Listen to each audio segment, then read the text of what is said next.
Xin kính chào quý vị. Quý vị đang theo dõi bản tin nhận định thị trường thủy sản của Gazette.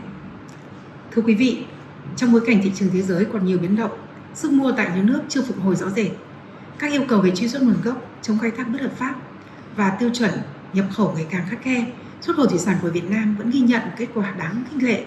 4 tháng đầu năm, xuất khẩu thủy sản Việt Nam đạt 3,66 tỷ đô la, tăng 14%.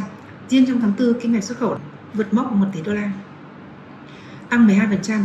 Những con số này cho thấy một tín hiệu tích cực. Thủy sản Việt Nam không chỉ đang phục hồi mà còn đang thể hiện khả năng thích ứng rõ rệt trước những áp lực của thị trường. Điểm sáng nổi bật nhất trong 4 tháng đầu năm là thị trường Trung Quốc và Hồng Kông.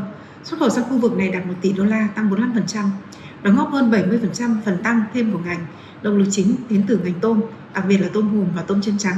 Bên cạnh đó, cá tra, mực bạch tuộc và một số loài cá khác cũng ghi nhận mức tăng trưởng tốt. Điều này phản ánh nhu cầu tại thị trường Trung Quốc đang phục hồi từ phân khúc đại chúng đến phân khúc cao cấp. Với ngành tôm, 4 tháng đầu năm nay đã đạt 1,46 tỷ đô la, tăng 15%. Dù còn chịu sức ép cạnh tranh về giá và khó khăn tại một số thị trường truyền thống, tôm Việt Nam vẫn tìm được động lực tăng trưởng mới, đặc biệt từ thị trường Trung Quốc. Xuất khẩu cá tra đạt 720 triệu đô la, tăng 17%.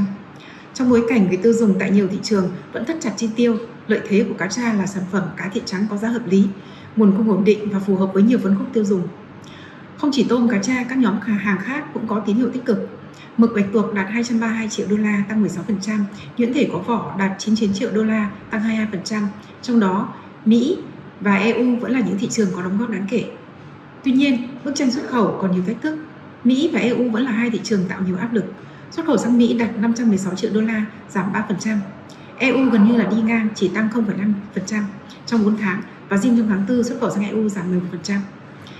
Cá ngừ cũng là ngành hàng còn gặp nhiều khó khăn khi xuất khẩu 4 tháng đầu năm giảm 4,8%, chủ yếu do sức mua yếu và yêu cầu ngày càng chặt chẽ về FMPA tại Hoa Kỳ, truy xuất nguồn gốc và chống khai thác IUU tại EU. Tuy nhiên, chính trong bối cảnh nhiều áp lực đó, kết quả tăng trưởng chung của toàn ngành có ý nghĩa hơn, cho thấy doanh nghiệp thủy sản Việt Nam đang nỗ lực xoay chuyển thị trường, điều chỉnh cơ cấu sản phẩm và tận dụng tốt hơn các cơ hội mới. Nhìn về các tháng tới, xuất khẩu thủy sản của Việt Nam vẫn còn nhiều dư địa nếu như mà nhu cầu tại Trung Quốc tiếp tục duy trì tích cực.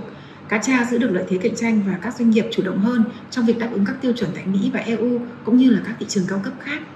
Để đi xa hơn, ngành cần tiếp tục đa dạng thị trường, tăng tỷ trọng sản phẩm chế biến sâu, nâng cao năng lực truy xuất nguồn gốc và giảm rủi ro từ cái sự phụ thuộc vào một vài thị trường lớn. Cảm ơn quý vị đã quan tâm theo dõi.